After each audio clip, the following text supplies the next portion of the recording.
नमस्कार सर्वांना, सारिका कांचनच्या दुनियेमध्ये तुमचं स्वागत आहे. तर काल होती संकष्टी चतुर्थी आणि संकष्टी चतुर्थी होती, त्यामुळे आम्ही गेलो होतो गणपती मंदिरामध्ये सांगलीच्या. तर त्या सांगलीचं गणपती मंदिर तर सगळ्यांनाच माहिती आहे आणि सांगलीकरांना तर विशेष माहिती असणार आहे. तर चतुर्थीला आम्ही एरवी काही जात नाही, पण यावेळेस चतुर्थी रविवारी आली होती आणि रविवारी आहोंना सुट्टी असते, त्यामुळे मग म्हटलं चला जाऊया म्हटलं.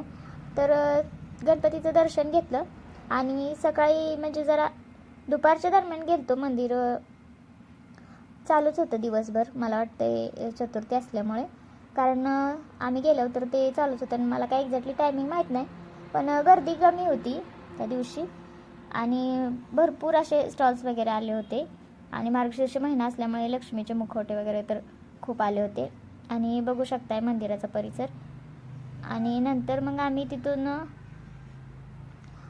ह्याच्यात गेलो होतो आमराईमध्ये आणि असं 2-3 ठिकाणी गेलो होतो फिरायला, कारण फोटोज वगैरे काढायला येतात आणि इंस्टाग्रामसाठी रील वगैरे बनवायचं म्हणून गेलो होतो. खूप दिवस झाले गेलो नव्हतो त्याच्यामुळे. तर खूप छान एन्जॉय केला. त्याचा डिटेल व्हिडिओ मी अपलोड करेन, तर तो पण बघा तुम्ही. धन्यवाद.